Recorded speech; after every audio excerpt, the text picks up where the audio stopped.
and part of the process that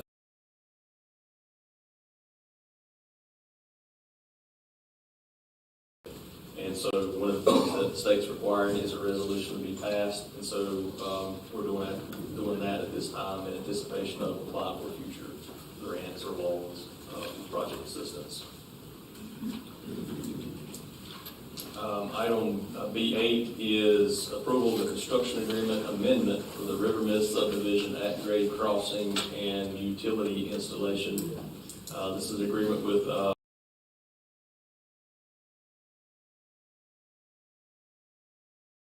and a commitment to pay all the costs associated with the construction of the rail crossing. This amendment to the actual agreement is recommended by Norfolk Southern, given that they initially were going to have the flagging services, which is a flagger at the crossing to make sure that no trains are impacted while the work's taking place. It was going to take place, the flagging services by Norfolk Southern. This new amendment changes that to state that the flagging services will be contracted with the contractor.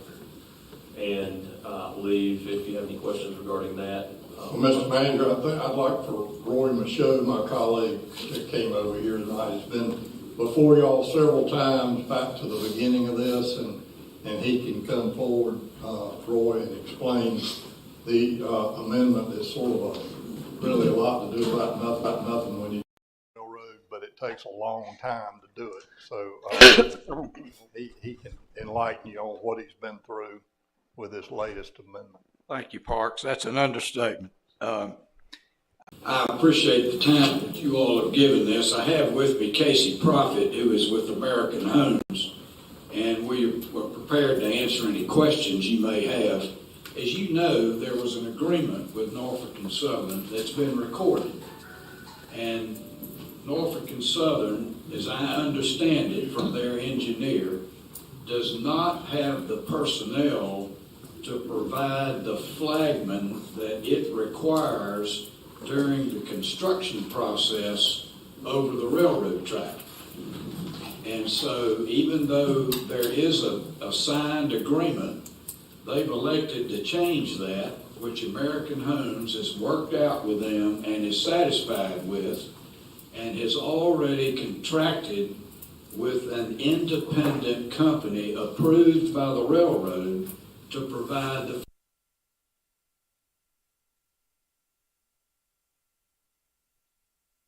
did this, they then decided to have a prototype agreement with everybody. And so that took forever. And one of the benefits is that the original agreement called for a payment by the owner. As you know, the city has no responsibility to pay anything. And they reduced that payment from $137,000 to like $83,000. So that was one good thing that came out of it. But American Homes, they've also, I think, increased some of the insurance requirements, which American Homes has agreed to and has already arranged to get. So I'll be happy to answer any questions. So if as I saw that the construction costs for the city pursuant to the agreement have gone down, like you said, from 137 to 83, you're saying that American Homes is agreeing to pay those. That's right. The city's not supposed to pay anything. Well, I know even if we did, we'd be reimbursed. But right.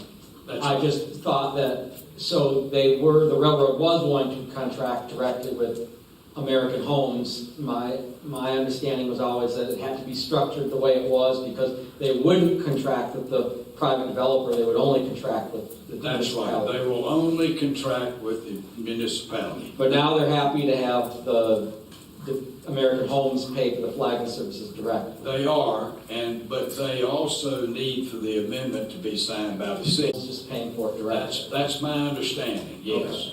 Okay. And is there any need, as we've gone through this, like you said, there was the agreement between the city and Norfolk Southern, and then there was the separate agreement between the city and the developer to reimburse us. Is there any need, based on all of this, all these machinations, to amend that agreement? I don't think so, because I don't think the changes are that material. But if you all would be more comfortable with that, I mean, we'd be glad to sign an amendment. I just wanted to make sure that we didn't need to do that, or something untoward would happen, or there'd be undesirable consequences. If you all and Parks agrees don't think it's necessary, I just want to make sure a lot of times when you amend one agreement, or you amend a provision of an agreement. American Homes is fine with the changes, and so they've worked with the railroad to make sure that this all works. Are you, Parks, Parks, if you think we Is need there any to... way to wrap it? Can you just wrap it? Sure, I will be glad to, and we'd be happy for your approval to be contingent on that, which I could get to you this week. Because we have a contract to, Casey, I believe it starts mid-September, doesn't it? Or mid-August, yeah. Yeah, it was, they're waiting to get a final date until this was. Right, but the flag contract is imminent. They need it about 3 weeks out, isn't that right? Right. 3 or 4 weeks out, yeah. But we'll be glad to amend the indemnity and make it apply to the... Next item is agenda item B9. It is the Main Street Advisory Board and their 2023 work plan has been shared. I'm not going to go through it, but it's inside the consent packet.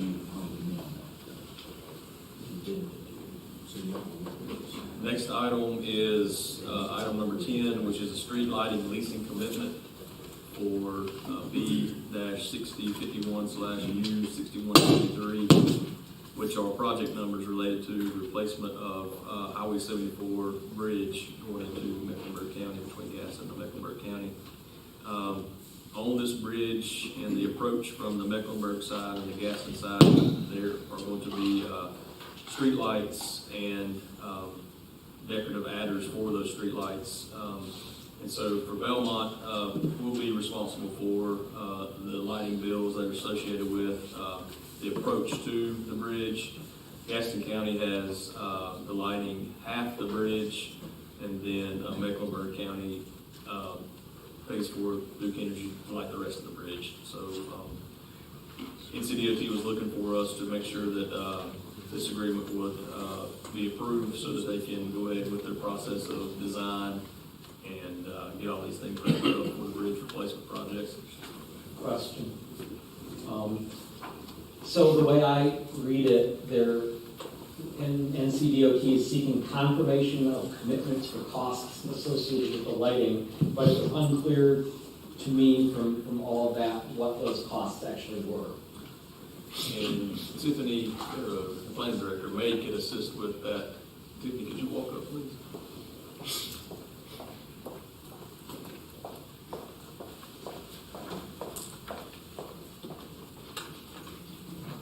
Sure, so that cost has not yet been determined, as that cost would be a direct contract for services through Duke Energy, and since the estimated time for the light installation is summer 2027, those costs just are not available yet, but our expectation is it would be similar to the street lighting costs for any of our other street lights along state maintained roadways.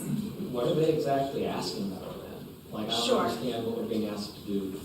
Sure. So in most of our facilities, we lease lights from Duke Energy. That allows for them to actually own the lights, but then provide the ongoing maintenance for those lights. So it's my understanding, and I'm going to defer a little bit to Zip in the back, but that's the same type of thing that we've done for the parking lot lights for the new rec center. The work session determining what we were interested in on some of the betterments and the improvements. What was that estimated cost? I can't recall off the top of my head. Sure. So I don't want to recall a specific number, but it's roughly, I think it's just shy of $60,000 for the betterments at the bridge replacement project, which is a much different cost than the betterments that were proposed on the I-85 widening project that I know we were discussing. And so the difference here in this request and why we're bringing it before you is because the other costs were directly from NCDOT. And this would be a separate lighting agreement through Duke. And so when they're coordinating the contracts and how to split that bill between all of the parties, they wanted to just have confirmation that Belmont was in fact interested in having streetlights at the intersection. So if we're interested in having streetlights, they are just asking that we're responsible for the portion of the bill contained within our municipal limits. But they service it, correct? Duke would service it. That would be part of the leasing agreement, yes. Yes, it would be. But I will say, so the way they do, Duke Energy runs these leasing agreements, typically you can submit a work order online with the project as to NC or DOT would be doing that, and they would reach out to us to confirm our town information. They do a photometric design for us, and a lot of times when you decide to lease these lights, it's a lot more affordable on the front end because you're paying a higher amount over the lifetime of the light. That's how those are structured. There is the opportunity to pay upfront costs associated with those, but we would have no reason to do that given we're going to be holding onto these lights in perpetuity. Thank you.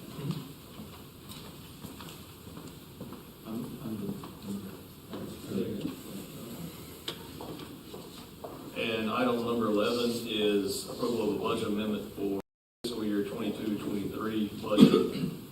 There's actually an update fund not to exceed 10% of appropriated monies for department whose allocations is reduced. And then if this occurs through a budget amendment, then it has to be on the next regular city council meeting, which this is on. If there are any questions regarding that, then I can have our finance director speak to it. There's a question. There's a question, Right. or several.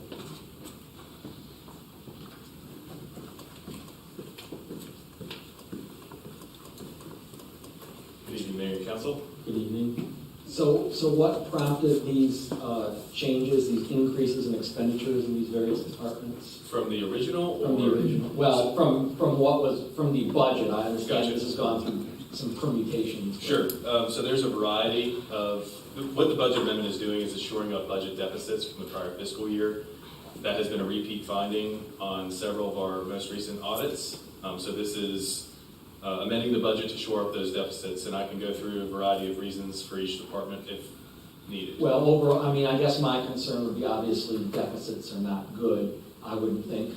How do we, and if you say it's been flagged before by the auditors, like how do we stop this from becoming a recurring problem? I mean, I wouldn't, I don't like the concept of deficits and, Sure. and how this happened. So so we'll start with the general fund. In the general fund in total, there was not a deficit at the fund level, but at a department level, there were some departments that did have some deficiencies.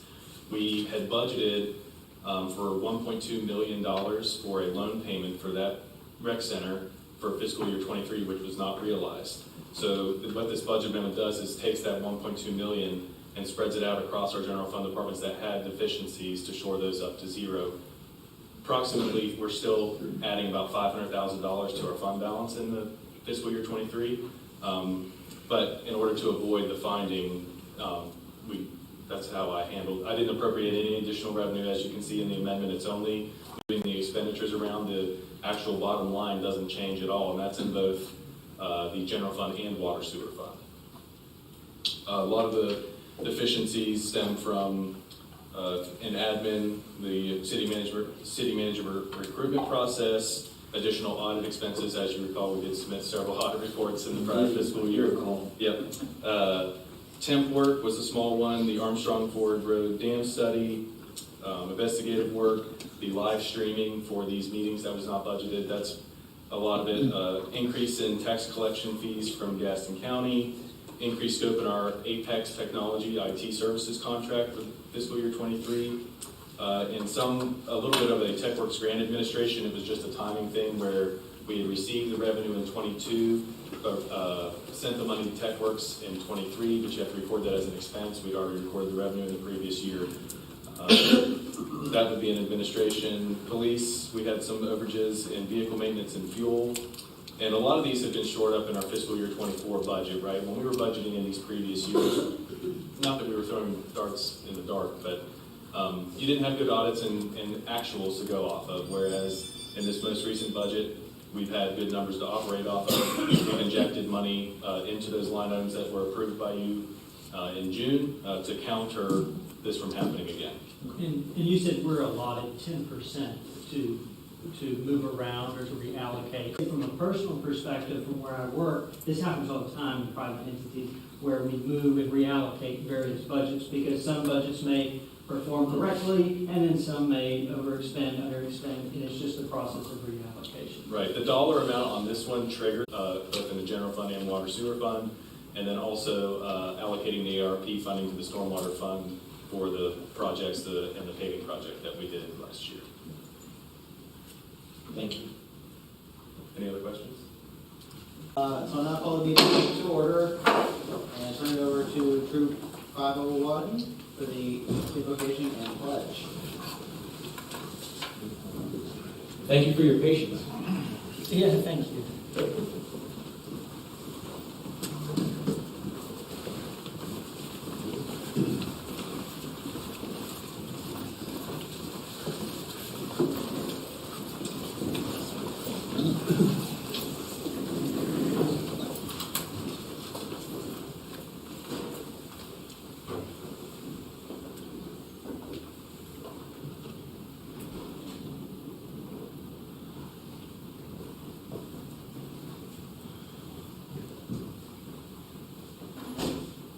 Will you please join me in the Pledge of Allegiance? I Pledge allegiance to the flag of the United States of America and to the republic for which it stands, one nation, under God, indivisible, with liberty and justice for all. Please remain standing for prayer. Scout is Reverend. Lord, we thank you now for this meeting that we can come to enjoy. We thank you for those that are here to discuss business. We pray that you will be in charge of everything and every idea that comes about. And we thank you for the chance for these scouts to be here and enjoy this experience. In Jesus' name we pray. Amen. Amen.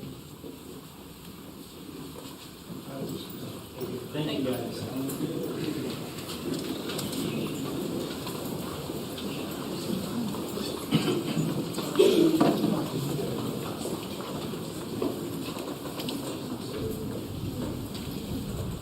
I'll make a motion to set the agenda. Second. All those in favor? I would also make a motion to approve the consent agenda subject to modifications that we discussed during the work session. All those in favor? Aye. All right, now move into comments. First up, we've got Delaney P. I'm sorry. Hi, I'm Joni T. I live at 1222 Assembly Street in Eagle Park with my husband Scotty. We are avid pickleball players. We've been playing for about 2 years, and actually I met my husband while playing pickleball in Gastonia at the Y. And we play about 4 or 5 times per week in Gaston County and Cramerton. What we're noticing is we're trying to shift over to Belmont Rec Center, a beautiful, beautiful center with the most beautiful courts, and of course it was a very expensive project. We are very concerned about the lack of attendance. We've been discussing with other pickleball players who are outside of Belmont City about coming to play, and they just literally are not going to pay the $350 family or $250 annual membership. And none of the other locations anywhere in Gastonia or Cramerton require any kind of a fee close to that. Now, of course, we want to recover, but I certainly think that if we were to charge a monthly fee of $29 for a family and $20 for single, that would help encourage people to say, oh, yeah, I'll come try it. They might be beginners, and they want to see if they're ever going to really enjoy the sport rather than investing this huge amount into that. When we bring people to our rec center from outside of the county, instead of making it kind of an exclusive Belmont situation, we're supporting our community by they're buying gas, they're eating, and they're shopping here as well. So it becomes kind of this overall effect of pickleball players that They're huge. I mean, there's so many pickleball players in the area. They're going to Charlotte to play. They're not coming here. Even now, with the rec center, we're local. They don't have to pay much as a local resident. They are still not coming to the rec center to play. We believe that it can be a pickleball destination, but no one with pickleball knowledge is actually working at the rec center, and so they don't understand how to coordinate clinics, lessons, leagues, and tournaments that are very necessary for that to become the thing and to produce what we hope to produce with that rec center. The other concern I have is Davis Park. Davis Park changed the reservation system. There's now 3 courts there. They do need to be resurfaced, but that's for another conversation. With the only 3 pickleball courts, they're all reserved, and you can reserve up to a week out. The same people are reserving the courts every week. They get up at midnight, and they go on the reservation system. All the popular times are reserved by a few groups. I can never walk up the street. I literally live up the street, and I can never just walk up there and play at a regular time that would accommodate because it's all reserved out. So I'd love to see that system be changed and then we become more proactive for involvement from everybody in the community at Davis Park rather than just a few exclusive ones that have kind of outsmarted the system for that. So thank you for your time, and I hope that I'd love to see you all play pickleball, and we'll help teach you. Thank you for your time. Thank you. Thank you. Next up, we have David Wilkes.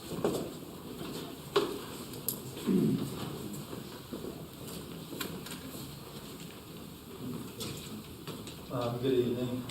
My name is David Wilkes. I'm here representing the Masonic Lodges of Belmont, Lowell, and Southport. And just letting you know on the event that we're having in October, just as a courtesy thing, you don't have to do anything, nothing like that. I also work for the city of Gastonia as the deputy CIO, so that's kind of how I understand some of the political meetings and how when I come to some of these meetings, a lot of times for events, good things kind of come out of that. But the event is called Crafting for Children. It's a canoe and kayak race. It will be over at Goat Island on October the 7th.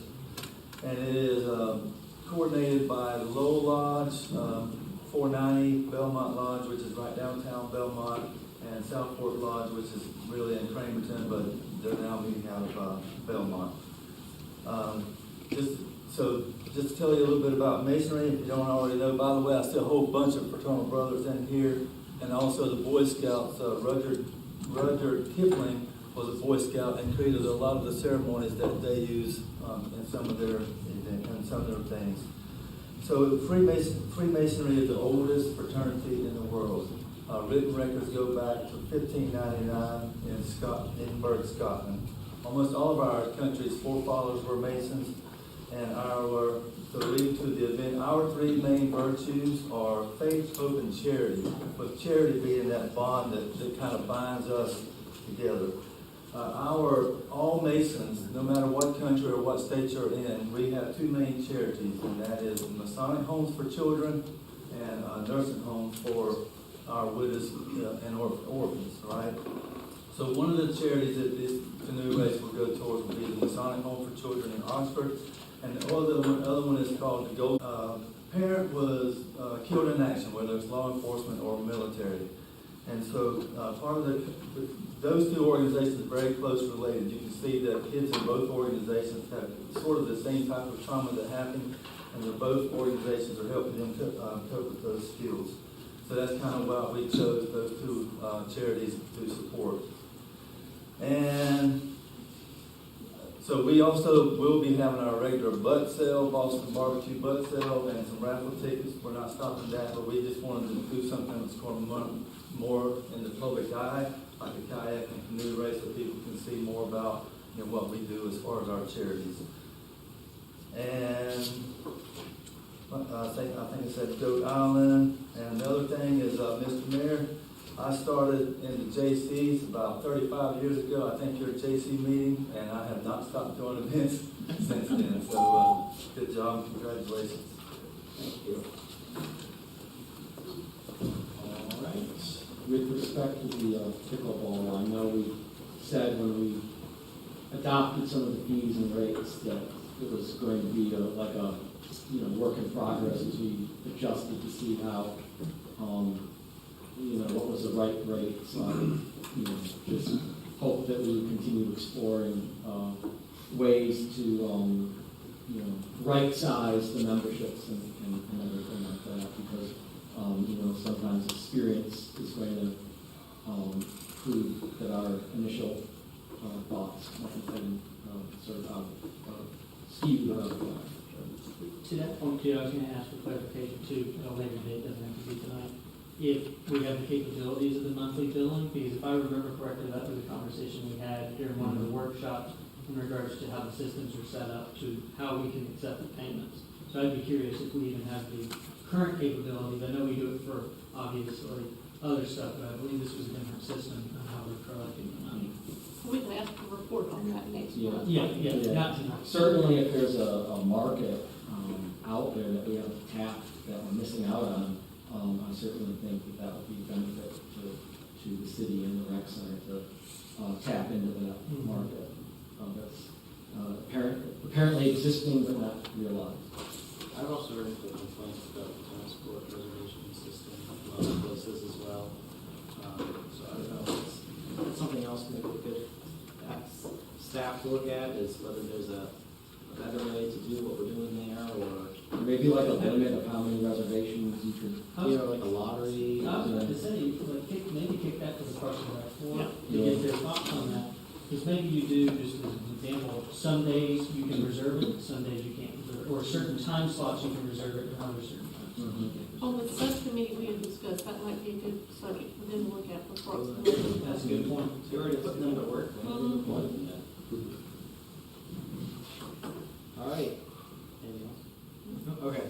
All right. So we'll move on to item number 2, approval of Public Works Beautification Coordinator job description and salary plan. Bill Carroll, come on down. Popular guy. Thank you, Mayor and Council. Most of you should recall that at the June meeting, we discussed this position. We kind of had an open discussion about whether or not we would approve an additional position to assist KBB for some of the job duties they had undertaken as a volunteer board, in addition to other administrative duties that are outlined in the job description. So that is attached for you in your agenda, along with the pay classification plan and some other amended documents associated with this job.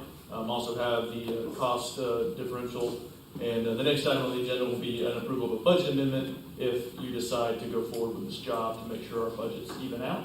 And then, of course, if you have any questions, I'm happy to answer. I know Mr. Rumfeld was not at that meeting, so he may have some, but I'll be willing to offer any clarification. Just for public consumption, can you please kind of go over what the description would be? You don't have to read verbatim, but what they would be responsible for, because it's not just KBP. It's Correct. other things. So KBB and ESB, that will be taking on the Environmental Sustainability Board as well. So what we're kind of envisioning this position being is kind of a beautification coordinator who's going to oversee all beautification efforts in the city. They'll be doing a lot of volunteer coordination, making sure that we keep our flower power volunteers engaged and committed to our downtown beds.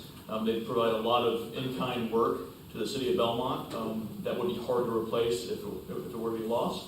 On top of that, working with schools within Gaston County, working with other organizations, nonprofits, to make sure we educate our children and the public on recycling, other things such as that. And then kind of day-to-day outside those special projects, I do envision this person answering phone calls associated with beautification and sanitation, like yard waste calls, so we can take that off of our current administrative assistant, as well as calls associated with, we get a lot of complaints about tree plantings, tree trimmings. So I envision that kind of being the role. In addition to, if we take a vacation or we have an administrative assistant take a vacation, we're still able to answer the phone call. My goal really is to make sure that from 8 to 5, Monday to Friday, if you're going to call a public works department, you're going to get somebody to talk to and get your problem resolved. And just to remind council, just the flower power portion of what he's discussing, that's 30 to 40 people we have volunteering, and that's why our beds look as nice as they do. So just that one piece of the big important piece of what we need to look at. I also did think about, I think Martha, you mentioned this last time, if we don't proceed with this, which I don't think there's any indication, but imagine the cost of having to do that without the volunteers. That's Because, correct. again, we need someone to be able to organize them, which Susan Wall currently, who is stepping aside, does, and thank her for that, but the cost could be substantially higher, is what I'm trying to get at. And as I said, it's something you don't appreciate until it's gone. Yeah, yeah. Bill, just for my clarification, so Flower Power and KBB, is that entirely volunteer? Is there any staff devoted to that currently, or no? Currently, no. We did have a part-time coordinator within our streets budget, but that was just 12 hours a week. That was helping coordinate just KDB stuff. But we came to realize in our discussions with the council and with the board that being able to attract talent at that low hour is tough, and we really want to make sure we were getting somebody who's engaged and really cares about Belmont and wants to kind of support the mission and vision of KDB, but also the city. Right. So currently, no, we don't have any salaries or anything dedicated to that organization. Any more questions for Bill? Motion?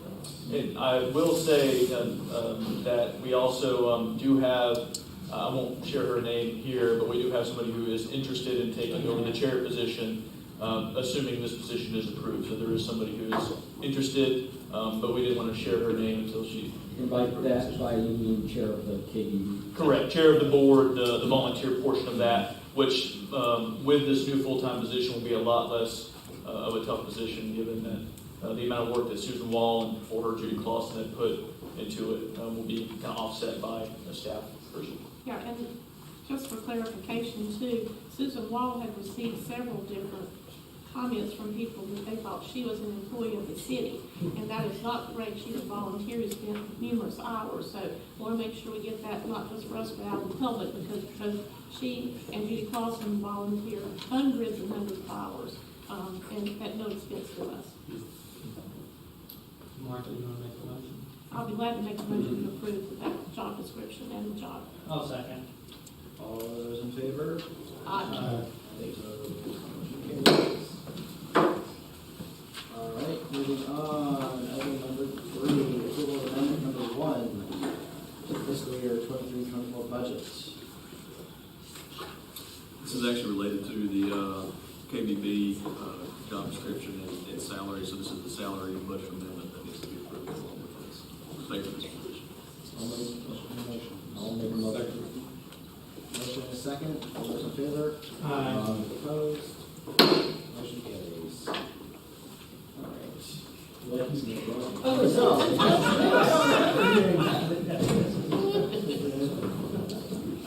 That's what I read online. I don't know. Well, it's online. Crash course for names. Right. Let's see, number 4, consider approval of a contract with Health Design for the J. Paul Ford Center Facility Condition Assessment Proposal. Yes, sir. Thank you, Mayor, members of council. As you recall from the last city council meeting on July the 10th, we had a discussion, we all had a discussion around what the J. Paul Ford Center may be in the future. And I pointed out a few things that, was not included in the capital improvement plan. There was really no funds associated for renovations. The building condition assessment was not completed at that time. Any future renovations, we're talking about needed possible code requirements for public use. If renovations are considered, that staff would manage that process through the design, bidding, construction phases, and that given that there's an existing tenant, if we did anything out there, what would that look like in the future? Council directed me to move forward with a facility condition assessment proposal, and inside your council packet, there was a proposal from Health Design. So staff reached out to a local architectural firm, which typically they manage these kind of processes. An architectural firm will do that, and they in turn hire sub-consultants, which are engineers that are subject matter experts in their field, whether it's structural, mechanical, electrical, plumbing.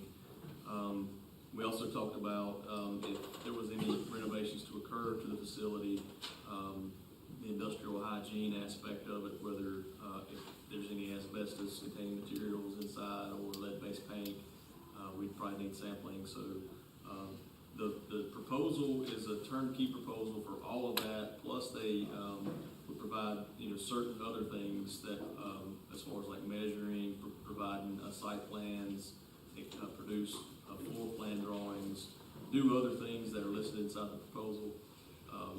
Inside the proposal was a lump sum $31,300 fee. I asked the architect who is here tonight, Mr. Tim Johnson, if he could attend, if there's any specific questions, but also asked him if he could break down that fee and show us what those actual line items are. He did so, sent that over to me last week, and I'm just going to call these out to you so you all can be familiar. The architectural side of this study, the fee is $17,700. The MEP, which is mechanical, electrical, plumbing, consulting engineering fee is $4,500. The structural engineering fee is $4,600. And the asbestos and lead testing is $4,500. So for a total price of $31,300. And so at this time, they, like I say, if we'd like to move forward, it would require a budget amendment, and that is also included in here, even though we had 2 budget amendments listed inside, depending on whether the KBB position was approved or not, which it is, so therefore we can choose one of the 2 budget amendments, but that's kind of how it was laid out, and I turn it back over to you, Mayor, for your questions and concerns. I have a question for Mom. And this is just for kind of maybe my just general understanding, that I've asked this in the past. When we're going out and we're looking for services to be rendered by third parties for us, in this instance, are we looking at multiple different vendors or certain people who can do the service, or is it we just reach out to one? Like, how do we tell? Because isn't there some type of requirement we need to make sure that we're bidding it out or making sure we're getting the best value to the taxpayers? Correct. So for an architect, an engineer, or a surveyor, they're considered like a professional firm, and you have to put together a qualification-based selection, which is request for qualifications, an RFQ, I've heard the term RFQ. And that's where you put out an RFQ, and then architectural firms, engineering firms, surveying firms will respond to us, and then you look, there's no proposal associated, you're asking like, here's what the scope of work is, and they respond with their but their qualifications, and it lists how qualified they are to produce this kind of work. And then you take that for approval at some point, the RFQ process, and then once you select a firm based on the qualifications, you move into the proposal side of it. And then, of course, you can negotiate through that process as well. From what I understand, that this process has already occurred with Help Design, given that Old City Hall and the Ford Center was considered for future use at some point in the past. So we've checked that box as far as the RFQ is concerned. Therefore, we carried it forward for Help to say, hey, this is related to what we've already asked for. Provide us a proposal at this time. Gotcha. Thank you. I have first of all, good work on having the alternative budget amendments. It's very good. Appreciate it. Yes, thanks.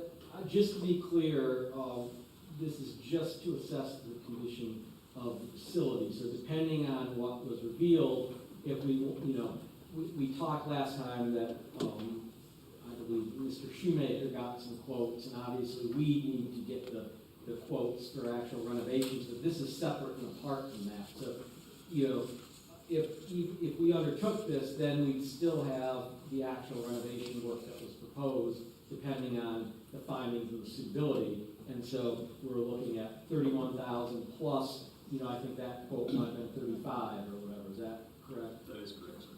And some of these things that we're talking about in terms of standards and compliance, I understand the proposed future use would have the public, part of the reason is that the public would be on site and visiting, but how how's that not been in consideration to date? Because wasn't the public coming in to take like dance classes? And so if those things haven't been complied with, or we're looking into compliance, why hasn't that been an issue to date when the public is also coming into the facility for these classes? Right, so, Tim, you want to make your way to the microphone? So as far as if there's renovations that occur to the facility, and he can speak better to the building code and those kind of standards, but the way I understand it, if we come in to a facility and make any kind of renovations where it's going to pull a building permit, then we have to make sure that certain things are up to code at that time. Related to ADA specific, I think we kind of talked about this a little bit, and you're the professional on this side of it, so. Yeah, that's correct. So if somebody pulls a permit on a building for a renovation or a change of use, building code, for example, requires 20% of the cost of construction to go towards making the building more ADA compliant. And that starts with the parking spaces outside and makes its way inside to the building, to the restrooms, et cetera. So if you're pulling permit, those things start to come into play. But not if it stays As is. as So, is. as it is today, even though it has technically changed its purpose, we're still in compliance? Well, I think it's, no, so the restrooms are not ADA compliant. I'm not so sure about the ramp, and I don't believe we have any accessible parking spaces. I don't know about door widths or things like that, or thresholds, but, and so you have to consider that we don't do anything and just keep it as is, versus if somebody came in that was, that needed accessible accommodations, then we would have to make those, or potentially, on the liability side of it, consider that to occur.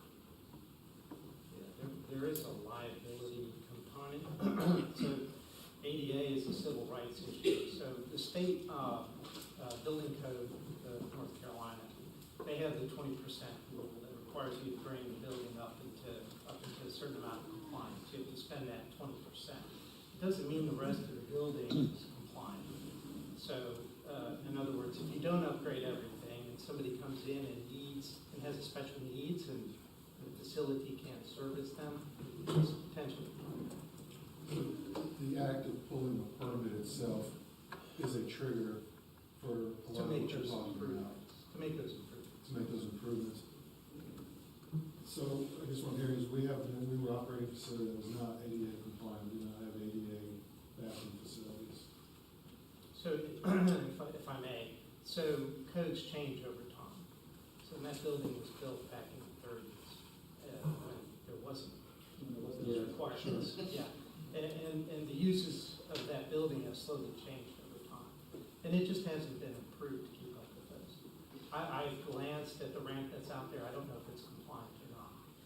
I know that the railing on the side of it is not, it doesn't meet building code just from glancing at it. So there's a number of issues that building has. Just to be aware. So if the building were not updated to code and made ADA compliant, and we had an incident there, from a liability standpoint, what sort of issues does that present for the city? You know, if we're allowing the public to come into a facility like that that's not compliant, and we have an accident, what sort of liability issues does that present if we didn't make those improvements? Forget pulling the trigger, Sure. pulling a permit to trigger, these things. Suppose we just left it as is, and we had someone go in and there was an accident, what sort of liability are we considering? Marcus, are we on the hook right now for that, just so to speak, I guess, for the liability component of that? You got potential liability for any time you have an injury, you have insurance. I mean, we could make it completely compliant, and that's not going to correct Yeah, well, soon. if I may.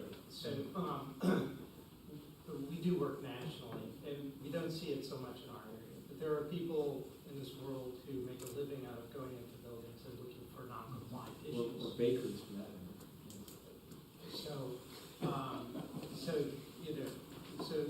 So you don't necessarily have to have an incident. It's somebody who needs a certain level, who has a certain need that the facility can't comply.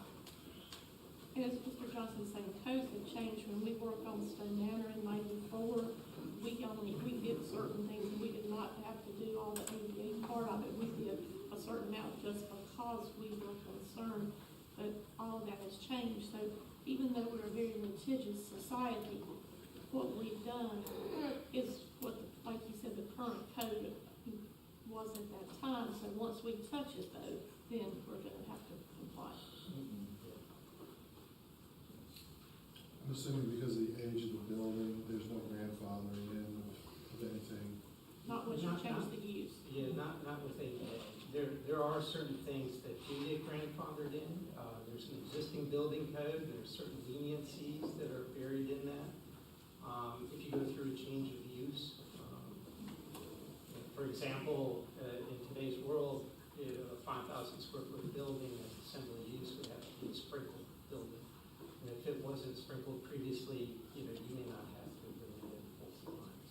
And just to give you one more example, Joe Pat Root, when he redid the house there on Main Street, he was very displeased because they had to do a lot more than what we did to come up of the current code. And it was just because it had changed, not that we didn't do anything we were supposed to, or vice versa, it's just that the code's changed. Did I understand you to say that you have to make at least 20% of the ADA improvements in order to be compliant? No. And there's two different issues. So there's North Carolina Building Code, which has the 20% rule. So the 20% of the cost of construction has to go towards making the building more compliant. In Gaston County, when you go in for a permit, they will be the ones looking for that. How did we achieve that? But ADA is it's a federal civil rights issue. And so just because North Carolina Building Code requires you to bring or spend so much money towards making the building more compliant, it doesn't mean that it doesn't mean someone in the public won't come in and you can meet that 20% and not have a fully compliant building. So you can still have somebody come in, not have a bathroom, be compliant, not have a grab bar at the right height, or not have a grab bar at all, and have a potential violation. So where does that leave us? My way of thinking, that leaves us, we need to go back and talk to people at the county level and see what would be required if we touch it. Because although I think this is a wonderful proposal, if we're going to completely renovate it, which we're not at that level, then we're going to have to drop back a step, to my way of thinking, and look at what would absolutely require. Because we were trying to help Art Shoemaker and our mill come out, and we're doing this and then do the other part of it, then we're pricing them out of the market if that's the choice that this council wanted to make to try to help. We're not being able to. I don't disagree with Martha. Another thing too, just keep in mind, although this is currently in our budget for the project on the CIP list for this year, because again, this is something else. And I do want to also remind that we were very, very, very thin on that budget in regards to the tax reduction that we promised and delivered. So I do just kind of want to keep that to everyone's mindset. Recognize the city manager. Oh, yeah, so, I know we're talking about the fees, and so, I asked, Tim, we discussed this last week too, if we didn't go with like the full-blown, facility condition assessment, can we scale back and do anything? And he's provided two alternates, to this $31,300 amount. Alternate number one is an estimated fee plus or minus $6,100. And just one bullet point by bullet point, it removes the field measuring and drawings. The report will be based solely on photos and descriptive text. You have a letter with photos provided to staff. Remove the mechanical, electrical, plumbing, engineering site visit and report. Reduce the structural scope. There'll be a site visit to assess existing conditions plus the report. But there'll be no analysis of existing conditions. And you remove the asbestos and lead report. And an asbestos report will be required for any future demolition, is a point that he made. So for alternate number one, it's $6,100 for those things that I listed. To scale the $6,100 back even further, there's an alternate number two, and it's a minimal assessment estimated fee is plus or minus $3,600. It's similar to alternate number one, but you delete the structural site visits in its entirety. They can provide an ADA assessment with a letter outlining issues that we may run into if or when the building is repurposed. And then we'll also get a letter with photos provided to staff. So there's certain things that are removed, and it looks like this information will be given to staff, and then staff will return, present that to council versus the architect. Ms. Miles, to that point, if I remember correctly, if I remember what I said, the intention is just we need to understand what's wrong with the building, like what needs to be done to it, not necessarily the above and beyond measures. So those prices are a little bit closer to what I think they were going to, particularly the 3,000.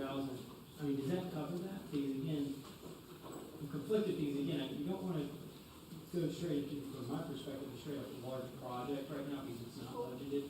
We have a very tight budget this year. But we also want to understand what's wrong with it, right? What's wrong with our current asset. So does that get us there? I'm not a professional in this, so. I believe it would. I mean, I would. You got to know what the end product is, what we're looking for, right? So the end Yeah, I product. think it too, so we were asked to do a comprehensive assessment. And so that means we're gonna look at everything. And then the little bit of time that I spent over there, there's some jack posts and crawl space, which leads me to question some structural things. It's wood frame. And part of that structural assessment is understanding whether or not that building meets current code for assembly spaces, which assembly spaces are museums. So we want to have a comprehensive understanding. We do the whole thing and have drawings that explain to you all where the deficiencies are and why.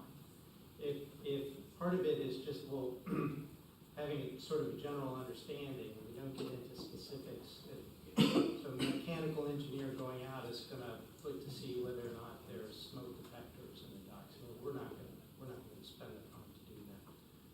Electrical engineer is going to look at the services coming into the building and see if they're code compliant. Electrical engineer will remove the panels on the electrical box. We're not going to go to that level. So a general assessment is it ADA compliant? Here are some ADA issues. As Miles mentioned, any demolition is going to require an asbestos report. Some of those things can come later. I think understanding structurally whether or not that building meets requirements would be good to understand. For my building, I would want to know that. The other part of it too, I would add, we talked a little bit at one point about asbestos, and in that time frame, you wrapped pipes in asbestos. It's in there in the 1922 version. That's what we ran into. So we had a substantial amount of asbestos that was used just to wrap pipes, because that was the standard thing to do at that point. Well, to Martha's earlier comment, I mean, can we bring the county in, and will they go in and say, give you a list of deficiencies before we go any further? You know, what we potentially would look at, if we can highlight, so we have to address this, and this. So what you're saying is if you pull a permit, what has to automatically happen? Is that what you're asking? Well, I thought when I was hearing you earlier, I thought you were asking if someone from the county could come tell us what we need, or... Well, in other words, I don't know the answer to that question. Yeah. But if we pull a permit, we certainly do need to know what is going to be required. Yeah, we would do that. You would do that? I can't speak for the county. I could ask them, but I don't know if they would come and provide us anything at all. Sure. So again, my question would be, where does that leave us?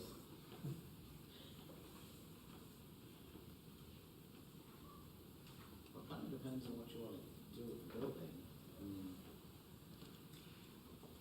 Thing two, me and Mark kind of talked about this as well. It's like the chicken and egg thing. It's like we don't know what the end use of this building is going to be eventually. I don't think we've had a solid final discussion, stamp it, here it is, because I think there was some public input that we wanted to have before doing that. But we also, to the earlier points that were made, want to know what's wrong with the building, because we don't want it to deteriorate over time, because it's an asset to the city. So again, from my perspective, I'm just curious, what do we need to do to keep it updated, to maintain it? And again, think as far as architectural designs, we have no clue what we need to do for that until the community speaks of what the building should be. That's just kind of my two So, I mean, cents on that. one approach you could take was kind of like what we were planning to do with the old city hall, as far as like, basically reprogramming and redesigning the entire building. I mean, that would obviously be a more significant undertaking that we haven't really provided for in, And in possibly, budget planning. well, but- worthwhile because of the small amount of space in that building. Right, right, but, I mean, having an idea of, I guess, kind of what our long-term objective for the building is would probably be helpful, because if we're planning on doing something substantial with it, more than a $30,000 investment, and understanding, everything that's wrong with it probably makes sense, but if we still don't really know what we want to do with it, then, maybe that makes less sense. Because you don't want to get to a point where you just, throw money at studies that, may or may not end up on a shelf when the plans change in 2 or 3 years. So,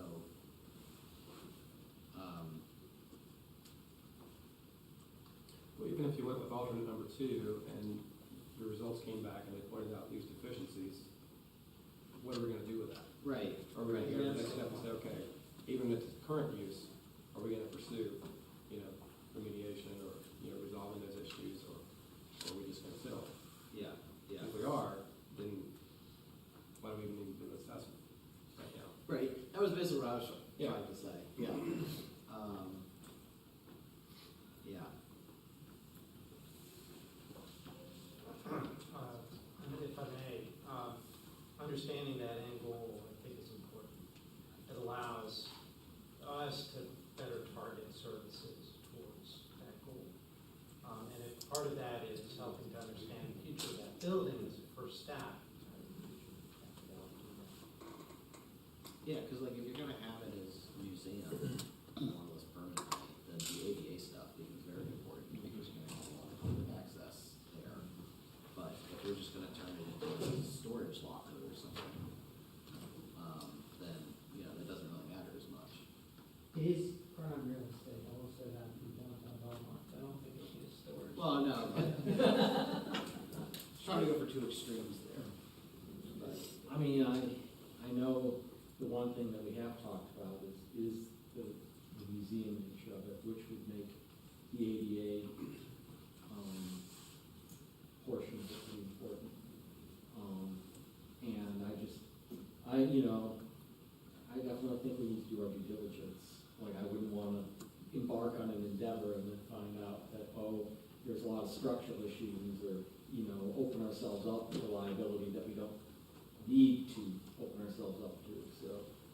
Well, let me ask you this, I agree about exercising due diligence, but at this point, with the introduction of these 2 new options, I'm not sure what that level of due diligence is. And there's been some discussion around the end use. We asked for this and we have it, there's no recommendation for approval or anything, so is this going to take this as informational? Sure. And kind of digest the primary request, the number of 31,000 and what that encompasses. I would also like time to kind of digest the option 1 and 2. Is that agreeable? And I think also the market point checking with the county, Yeah. what that will entail. Yes. If we do that, I would assume that these alternatives are in writing. Okay, because we obviously. I'd like to see. Okay.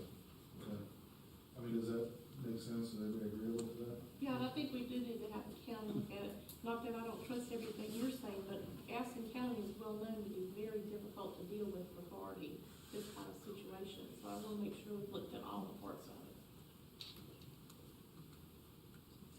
Do you need So something just eyes, right? informed? Do you need a motion, or is that this consensus?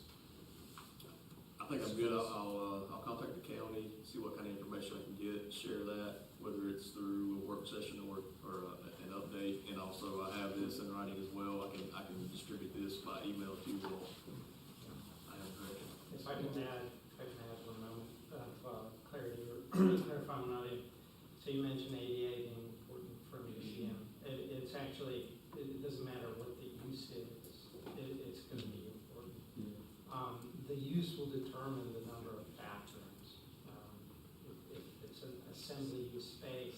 assembly uses have more people in them, and therefore you have to have more bathrooms. Different sort of triggers there. I can tell you as a point of reference, South Point High School is considering a addition of a new concessions facility that will also house restrooms. And because it has to be ADA compliant, I guess those regs maybe have changed recently, the original cost estimate's more than double because of the number of restrooms that are required for those purposes. So keep that in mind, it can be substantial. Parks, given the next item on the agenda is approval of amendment based on our disposition of this, do we need to have some sort of vote to postpone or Table it. table? You could table it to the September meeting. Or Can we table it indefinitely until we get some of the information back to kind of come back to review it? Well, when I say indefinitely, I mean like to come back to it once the information's back, because we may not have the information in September. I think you can weigh in by that. you can pick a date, pick any date you want to defer action until a date that you feel comfortable with.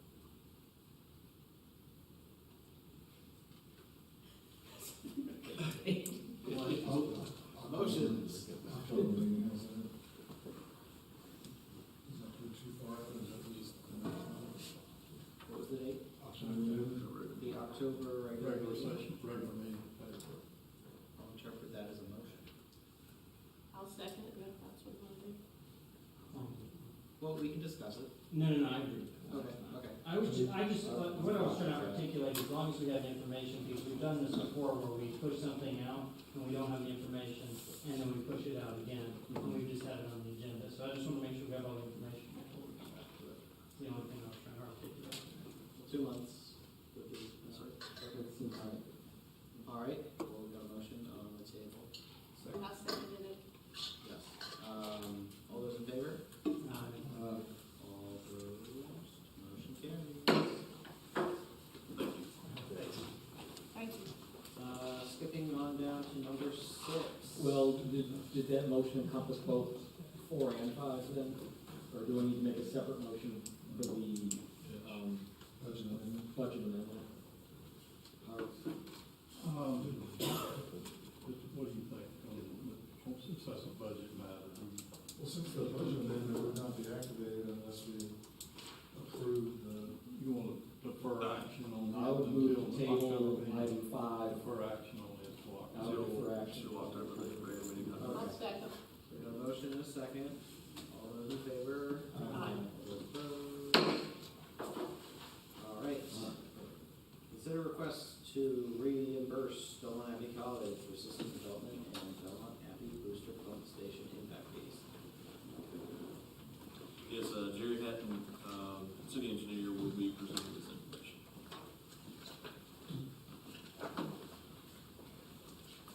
This is in regards to the new dormitories that are being built up at Belmont Abbey College. We received site plans about a little more than a year ago, and in our review, one of the things we pointed out was they needed to pay system development fees, plus we have a booster pump station, Abbey booster pump station fee that's similar in structure. And we notified the engineer what those fees would be based on the number of rooms in the new dormitory buildings, which is 320.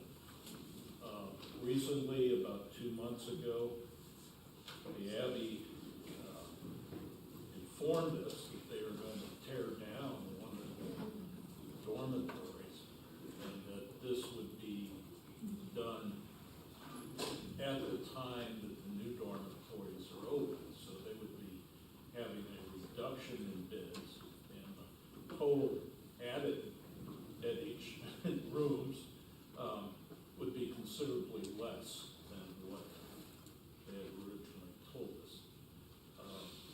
I think the Abbey was not totally aware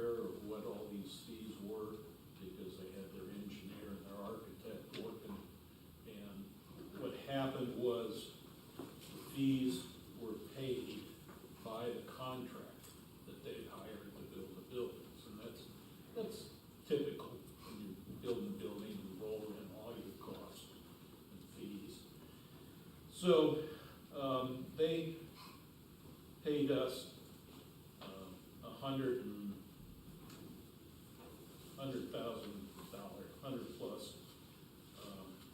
The They total being number, the contractor. pardon? They being the contractor. They being the contractor. The total number of rooms would be a net increase of only 122, whereas the two dormitories themselves is 320, but when you subtract out the old dormitory building that they're going to demolish as soon as the new ones are open, and they will be open this fall.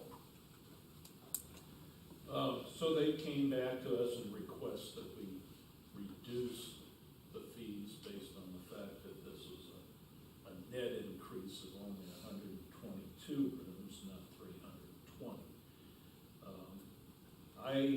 Personally, I believe that that's a reasonable request on their part. I did ask them to send us a letter requesting that, where they could explain it, and the Abbey did.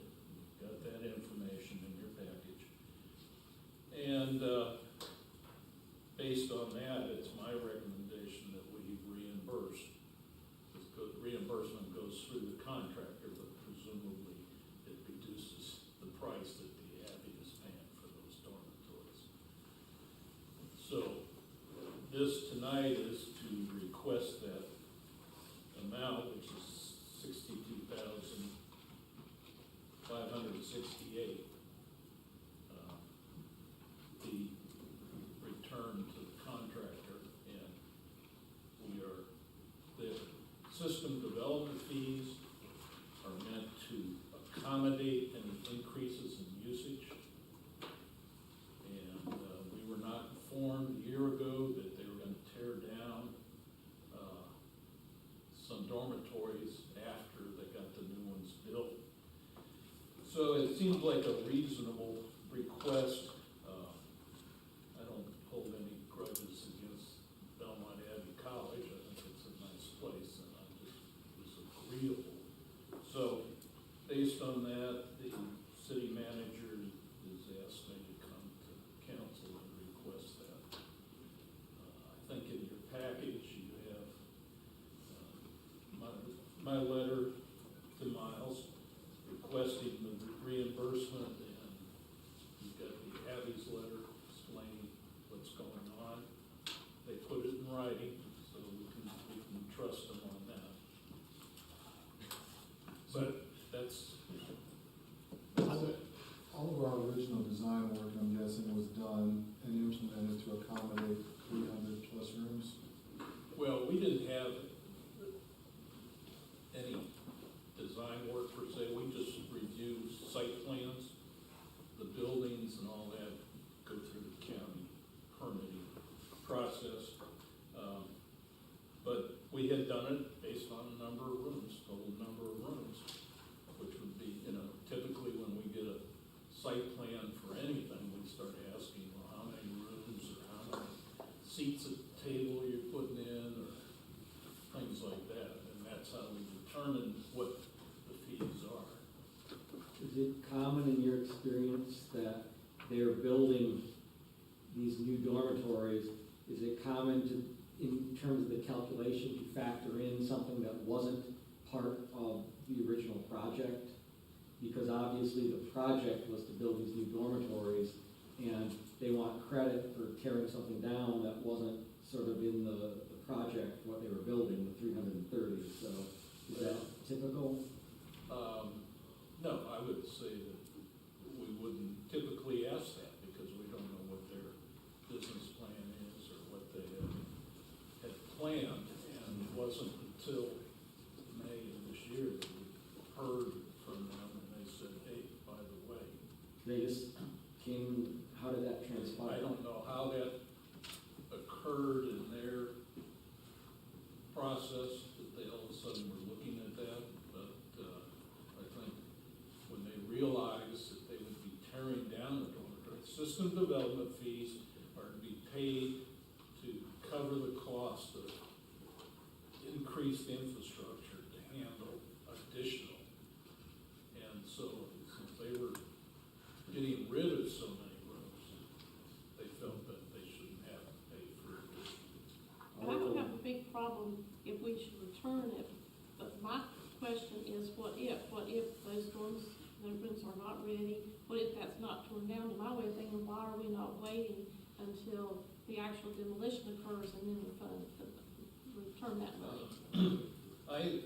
Because I wasn't informed when I reviewed the plans, I don't have any objections to that. Because to We me, could do I would it think way that's what we should do. Well, I agree with that. Yeah, I mean, I will stipulate that Belmont Abbey College is a nice place, and I'll stipulate that we should not have a grudge against them, but, you know, there is some inconvenience here, because as some of us have discussed, you know, we're talking about different fiscal years now. Is that not correct? And then, so we got the check last fiscal year, is that, or was it? last. Two. I think it's 2 years. 2 years ago. 2 fiscal years. And now we're being asked to refund the money in this fiscal year. Obviously, we haven't budgeted for that, right? So are we talking about another budget amendment? And, We have not budgeted, you're yeah.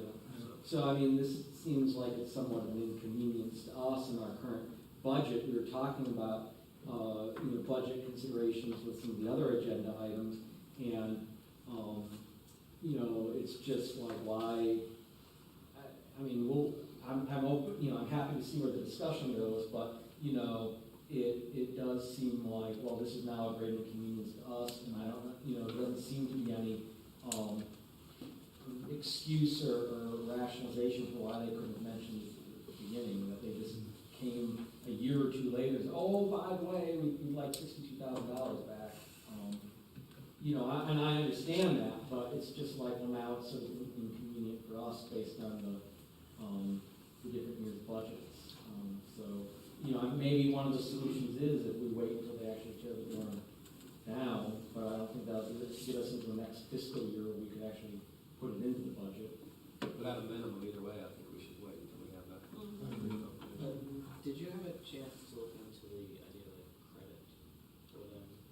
So I did reach out to Jerry about the credit. So Mayor Seelinger mentioned that if there was a possibility to see if they had any future development plans out there, maybe issue a credit. I don't know, Jerry, if you've had a chance to talk to Mark. They have not submitted plans for anything else up there except for a track and field facility. Still, Well, I it's mean- still, I kind of agree with that, Yeah. because then that actually potentially solves the problem to what Jim was talking about with the budget and the fiscal year. And to Martha's point too, that would be passed when they tear down the building. Yeah, and that Not was a bad idea. my thought, was it kind of avoids the cash issue for us, kind of makes them bear some of the responsibility for this oversight. But then also does kind of give them what they're owed when, I mean, I imagine they're going to continue building up there. The campus seems very active lately. So I'd be surprised if they don't tap that before too long. And then just announced like $100 million in renovations there. Right. Yeah, they're going to. Yeah. So that was kind of my thinking there. I mean, and we can explore that by, I mean, I think the motion, if we do the motion, would be to defer decision until such time as the dormitory was actually torn down. And then in the meantime, maybe we can explore those channels and see if we can come to a resolution. I'll second that. Okay. So is yours a motion then? That was a motion. Okay. All right, that was a We took motion. second. Second. All those in favor? Any opposed? Motion carries. Thank you. Okay, thank you. All right, reports. Is there anything you can say about those? or- No, sir, they're just in the packet. All right. Other business. I think we usually start with Alex, so, sort of step up the position, so what we do with that? It's actually on the second. Oh, Usually really? Charlie started over there. Oh. But it's okay. I'm Okay. Fair enough. Just for the public input and for clarification, the work that is being done over there off of Keener and East Catawba, that is to install the crossing, the crosswalk, is that correct? That's correct. Awesome. So that's just for public input, because again, that's been something that this council and previous councils have mentioned multiple times, so I'm glad that that actually comes to fruition.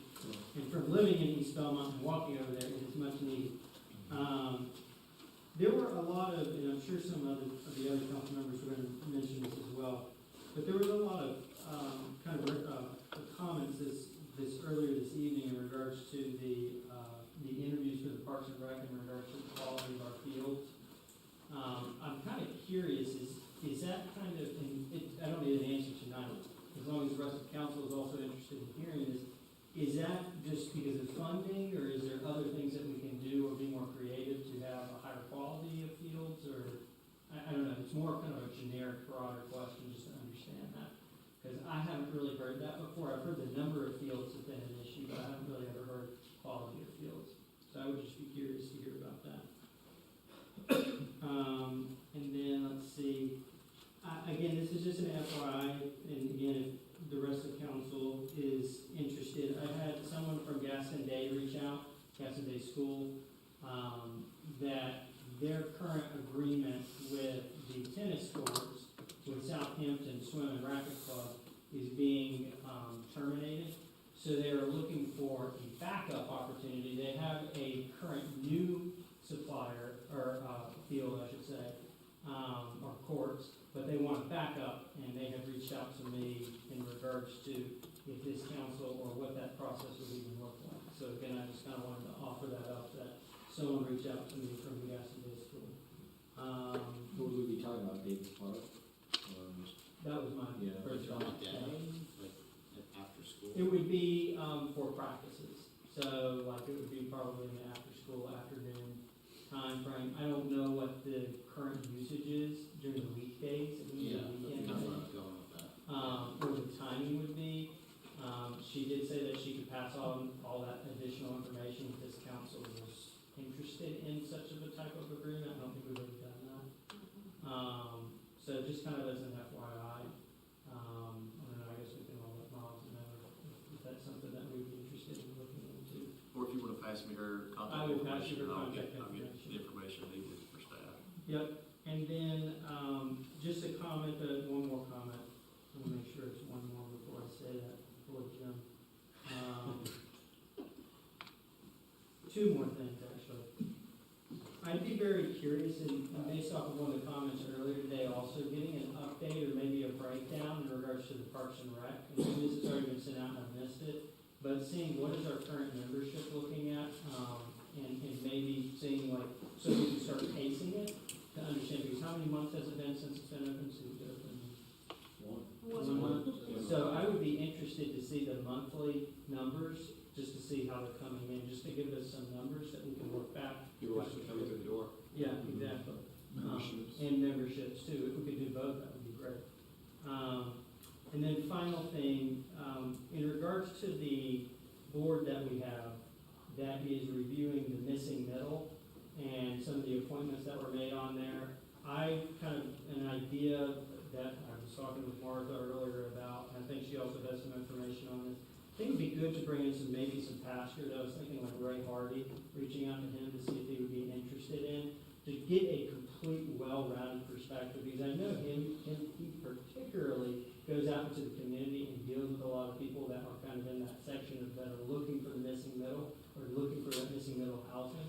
So just trying to throw out there if we could expand our scope of this board, just so that we have a fuller picture, but I know Martha has. Well, I believe there's one more spot open, because there, I think. Do we need to limit it, though? I mean, this should be something that is collaborative, to have multiple different viewpoints, in my opinion. Well, I'm just saying that that's something that could be accommodated, with, I think that it was given to us to have 3, and we only nominated 2 additional members, so I think we could nominate such. It doesn't have to be Ray Hardy. Well, I'm just saying that that's how I understood the process was working, so.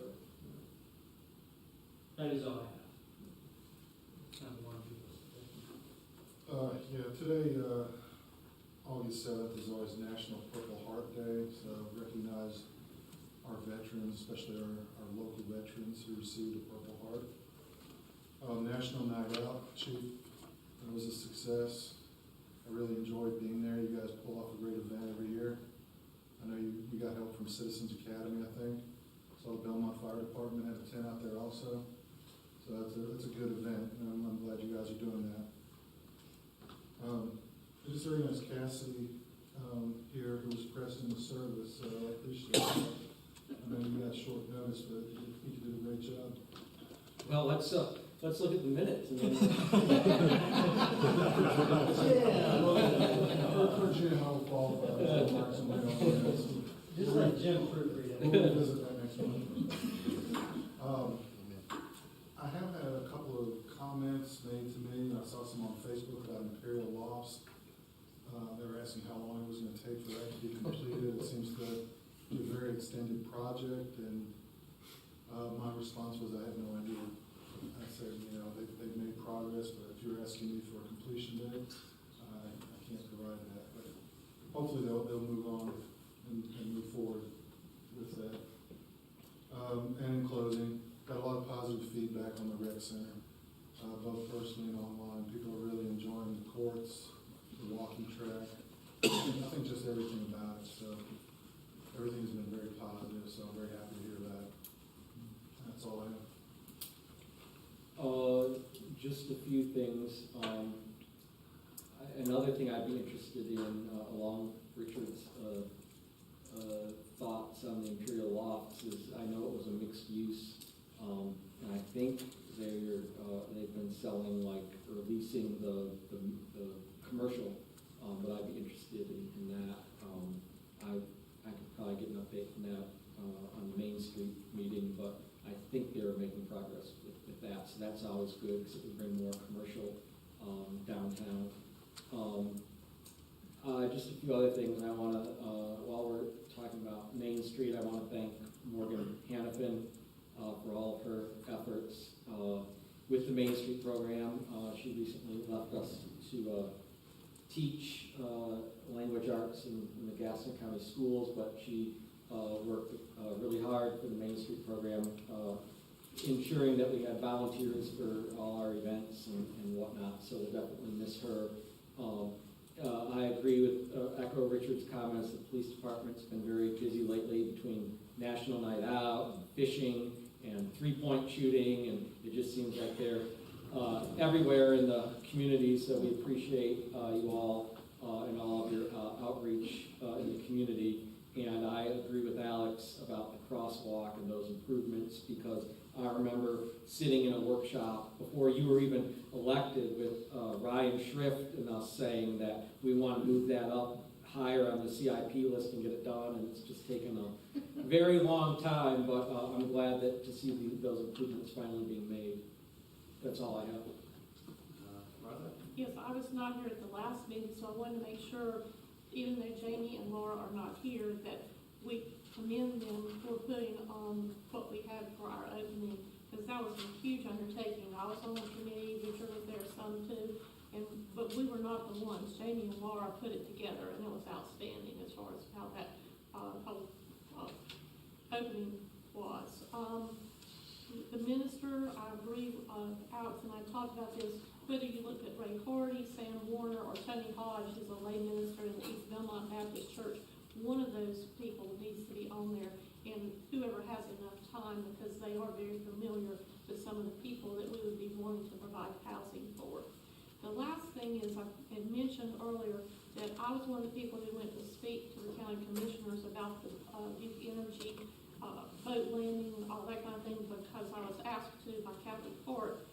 What was very strange about that, Duke Energy did not ask the county until after it was completed to take on the responsibility to monitor it, and we were already getting reports of it not being taken care of. So to me, that was very strange. We did go to the county commissioners, and of course they've agreed to work with this situation. And it is a wonderful amenity, because if we are fortunate enough to have Lakeview Farms, this, and then what we have down here, then you have now a Blue Way, which is a big piece of the Greenway, transportation, all that whole setup put together. But it was a very strange situation, and we're, as being in Belmont, we're going to have to monitor this and listen out for our people, because it's going to be tough to take care of the situation. And they mentioned about doing all the campground piece like that kind of thing, but that's not even close to happening. So when you're looking at that press release and how they put all that together, it's still that proverbial work in progress. So but it's kind of going to be on us, because even though it's not in Belmont proper, it still looks like we're responsible for it. So just be aware and listen as we hear our people, our constituents ask us questions about it. And that's it for me. Just had a few quick items. First off, I really enjoyed the National Night Out as well. I think any opportunity we have to show our law enforcement and first responders appreciation and have that kind of community involvement is every opportunity we have to do that, we should take advantage of. So thank you guys and gals for that. Secondly, I know most of us are aware of former Mayor Martin's celebration that we're going to be having August 24th at Camelot Meadows. If you don't know about that, that's going to have to kind of come out and show him your appreciation for all he's done for the city, not just in his term, as mayor, but he coached a lot of us as youngsters, and he'll tell you, remind you if you forget. But no, that's an important event for our community. Also, when we were talking about earlier the pickleball aspect of our rec center, I think that's been a growing phenomenon nationally, for several years now, and I think it would be in our best interest if we want to have this center serve as an accommodation for those folks that have an interest locally and even in the outskirts and the surrounding communities for coming here to play. We really ought to have someone on staff who is knowledgeable about the game and the regulations and the supplies that are needed and organizing tournaments or whatever that may entail. I feel like we need to have someone on staff who's knowledgeable of those types of things, because that is a growing phenomenon in sports, especially with adults and even senior adults. And so I think it's a very popular sport, and that's something we ought to consider. It's even on TV these days. Is that right? Oh, yeah. Yeah. CBS Sports. You would know. I would. Jim would know. Any pickleball mascots out there?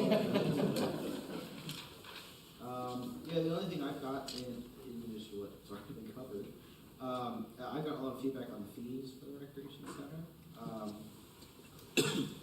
The feedback I've been providing when I received that feedback is that it is a work in progress. And I feel like, as we kind of get a better feel for how the operations of that building will work, we can obviously continue to reevaluate those. But I do feel like, particularly the in-resident fees, it's probably the best deal in town as far as the gym membership goes. So, but I know there are a lot of people outside of Belmont who do want to participate in the facility too. So, there's a balance there that I think that we will have to figure out. That's all. And Mayor Martin's party, but I know that's already been mentioned. Be sure to come out for that. It'd be a great time. And that's it. We've got a closed session next on the agenda, if there's nothing else. Motion to adjourn. No. I'll move to go into closed session pursuant to North Carolina General Statute 143, 1811A3, in order to preserve the attorney-client privilege and discuss, I think you have to mention your case, discuss aqueous film forming foams, products, liability litigation, and to include attorney Pat Flanagan in the closed session. And you add 5 and 6 subsection. Oh, in subsections 5 and 6, 8, 5.